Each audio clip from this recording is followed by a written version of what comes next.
While the Vatican is widely available to visitors and serves as a mostly public totem of the Catholic religion, there are also many interesting and surprising mysteries to uncover about this specific institution. So today, here at Unexplained Mysteries, we'll be taking a look at mysteries about the Pope and the Vatican.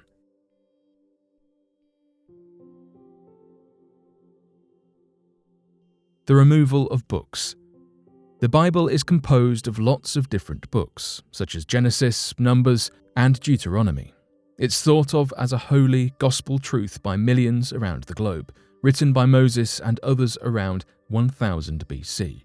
It tells of Jesus' miracles, from the well-known tale of the Good Samaritan to when he fed the thousands with only 5 loaves and 2 fish. In fact, the Bible is the most printed book in the world, with around 5 billion copies produced. While the Bible and the Christian Church are often associated with the cleansing of sins, honesty, and acting in good faith, many are convinced that the Vatican is hiding secrets. The Bible was translated from Latin to English in the early modern period, around the 1600s. However, the original version actually contained more books than present in modern versions. Naturally, people found this a little bit strange. Included in the original book were the Apocrypha books, which made up the end of the Old Testament. The 14 scriptures are known, but they are still yet to be printed in modern-day versions, leaving many to wonder, what are the Church hiding? The Vatican supposedly removed these 14 books in the 1680s, but little is known as to why. Some people believe that it was to do with a book titled The Wisdom of Solomon. Solomon was a legendary figure in ancient times. He was meant to be the wisest man ever to live and is thought to be a generally kind and well-mannered soul. However, the Wisdom of Solomon presents him as less of an untroubled man. In his book, Solomon predicts great evils and the coming of somebody who is thought to be Jesus. Given Solomon passed away 900 years before Jesus, this theory, for some, is thought to be credible. However, a wise yet crazy guy predicting the coming of Jesus maybe didn't sound right to the Church, and given that Solomon was known to be a follower of the occult, you can probably understand why the Catholic Church may have not been too inclined to keep his preaching in the Bible. Similarly, Jesus' name was actually changed to Yahushua, spelt I-E-S-U-S, in the first edition of the Bible. So why is this? Religious historians find this odd and are struggling to come to a definitive answer about why the Vatican allegedly removed these missing books. However, it is possible that some in the Church were keen to rewrite history. Why? We don't know, but it is very strange nonetheless. Pope's exorcist says the devil is in the Vatican. Our next topic also involves Gabriele Amorth. As the head exorcist for the Vatican, this man has seen some things. His study holds photos of the Virgin Mary, copies of the Bible, and a bed with restraining ropes for his practice. Amorth stated that the devil is not everywhere, but when he is present, it is painful. The devil is pure spirit, invincible. He is shown with the painful blasphemies coming from the person which he possesses. He can stay hidden. He can speak different languages. He can transform himself. Amorth has seen many exorcisms and many cases that led him to believe the devil is alive and well, and that he is in the Vatican. He claims that the devil tries to attack within Vatican City, and he has tried with the 1981 attack of Ali Aqsa. Additionally, the Christmas attack with the crazy woman who tried to harm Benedict XVI. The smoke of Satan looms over the Vatican, especially with the recent events with the church scandal of some horrific claims.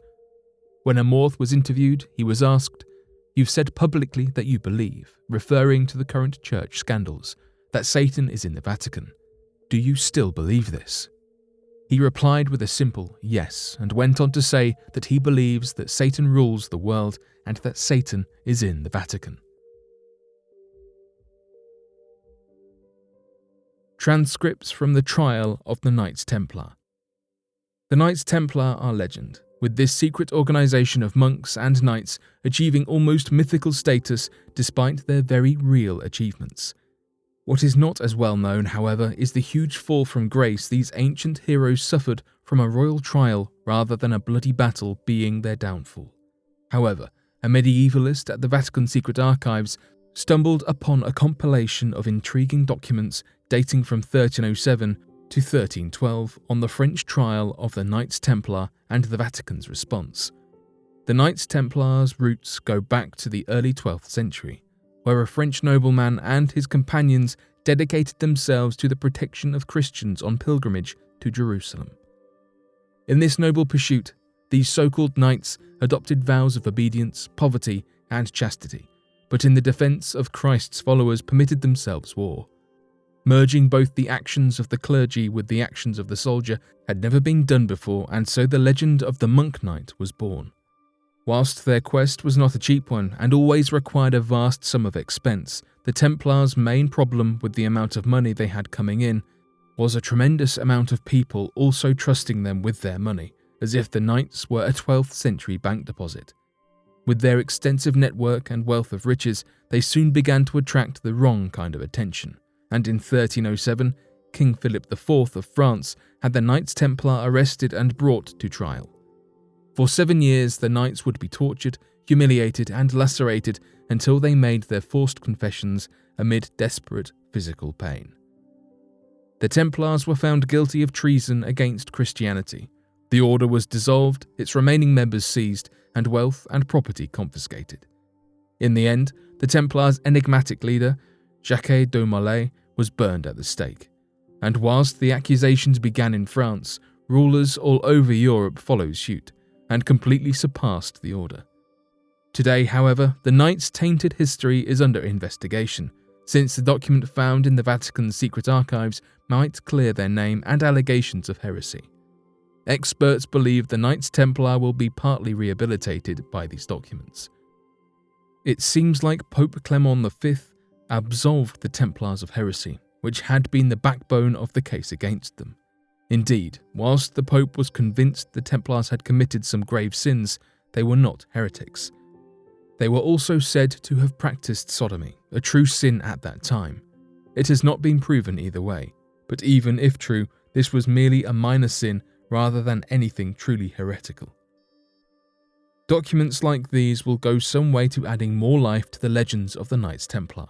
However, it's still difficult today to get access to the full catalogue of the Vatican archives.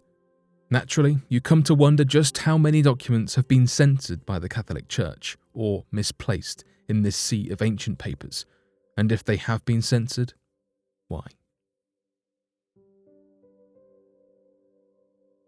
New details emerge. The Shroud of Turin's authenticity has been hotly debated since its first appearance in 1390, while also holding firm the position as one of the most well-known relics of the Catholic Church. Finally, in 1988, a team of scientists were given permission to cut small samples of the cloth and sent it out to 3 different laboratories, all of whom independently dated the cloth to 1260 to 1390 AD. However, even these seemingly definitive results were contested, as critics claimed that the test swatches were from relatively more recent areas where the shroud had been patched, contaminated by a fire in the 16th century, or delivered inaccurate results due to the number of people who have handled the cloth over the centuries. There is vast amounts of evidence for both sides. Firstly, the shroud depicts the full body image of a man lying with his hands crossed over himself as though for burial, with markings on his wrists. In the Middle Ages, Jesus Christ was also depicted with crucifixion marks over his palms, although in biblical days they would in fact have driven the stakes through the wrists. Additionally, experts remain mystified as to what could have created such an accurate negative image of a man on the cloth. Tests analysing the cloth have found no evidence of pigments, paints, dyes or stains on the fibre, while also confirming that at some point in its past, the cloth had been in direct contact with a body. However, some experts believe that the Middle Ages date of the shroud points to its use as a burial shroud for a crucifixion victim of the day, centuries after Jesus was crucified. Adding to speculation, In 2018, a bloodstain pattern analysis was performed on the shroud and concluded that the faint blood flow stains came from different angles and were not produced by one body as it was being laid out for burial. Believers in the shroud have also pointed out that the Middle Ages radiocarbon date could have been based on years of the shroud being on public display for believers to touch, kiss and pray over after its reveal in the 14th century. As well as possible carbon monoxide contamination, both instances which could conceivably cause a 1st century artifact to be inaccurately dated as Middle Ages. Radiocarbon dating of the cloth. In an attempt to put the matter of whether the Shroud of Turin was really a 1st century original or a Middle Ages reproduction to rest, the Catholic Church permitted the radiocarbon dating of the shroud in the 1980s, once technology had advanced far enough that removing a large piece of cloth was not necessary. To make the radiocarbon dating as valid and incontestable as possible, the Vatican allowed the process to be open and observable. Present at the removal of the sample was the Archbishop of Turin Cathedral, physicists, representatives from the 3 labs that would be dating the shroud, the textiles experts who could verify that the sample was taken from the original portions of the cloth, not a later repair. A small 10mm by 70mm sample was taken away from any damaged patches or charred areas and split into 3 portions, which was then sealed in aluminium foil inside stainless steel chambers to prevent contamination. The entire process was watched by multiple witnesses, as well as thoroughly documented through pictures and videos in an attempt to validate the process through which the sample was taken and prevent the need for a future sample to be taken for testing if at all possible. 2 containers were also similarly packaged with a control cloth and given to laboratories, which were not told whether they had the real shroud or a control group. However, these controls were easily identifiable as not from the ancient shroud due to the unique weave of the cloth, and the process of identifying their origins was not completed. Although the 3 laboratories agreed not to share their results among each other until the final conference and relabeled the samples so that technicians did not know where the cloth came from.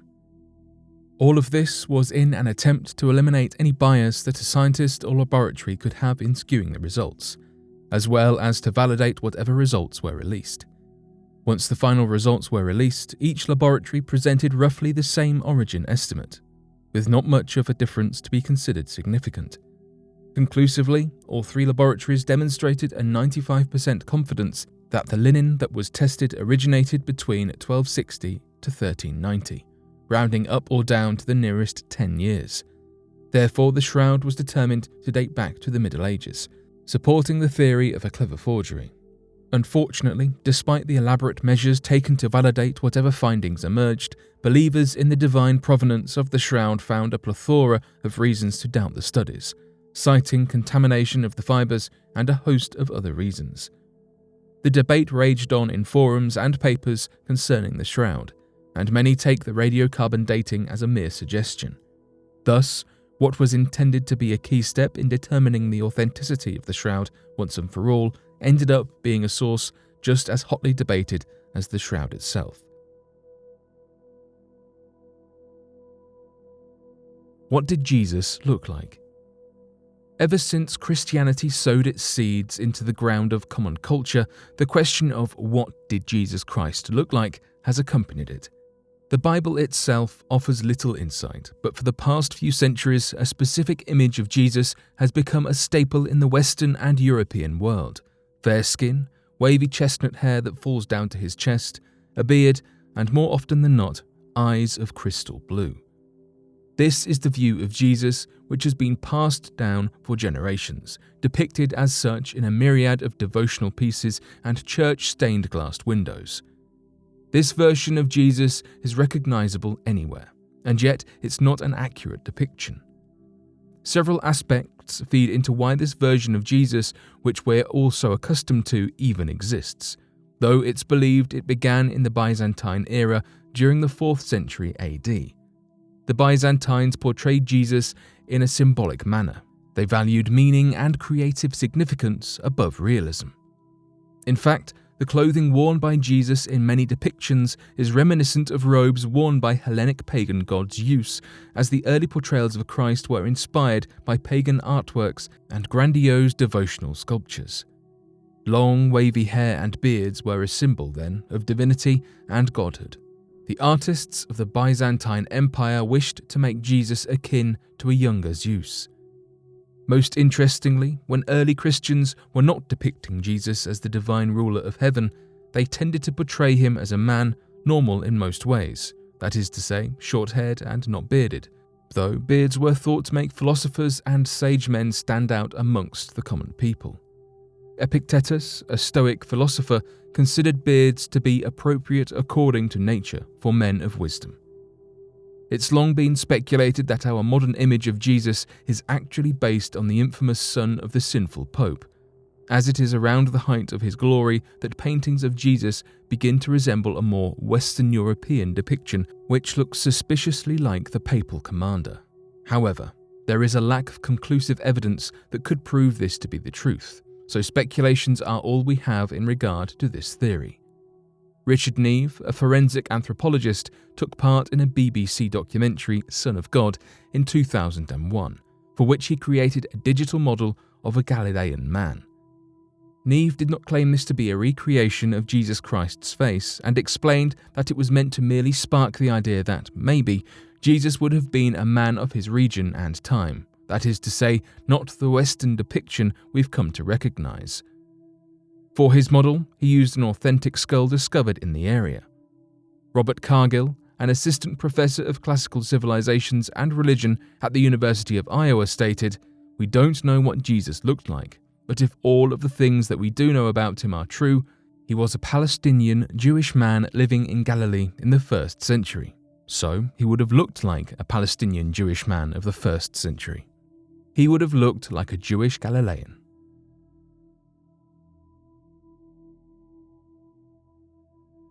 But what do you make of these secrets that the Vatican holds? Be sure to let us know your thoughts in the comment section below and help us by growing this community while working to solve these unexplained mysteries. Thank you for watching, and don't forget to subscribe for more videos.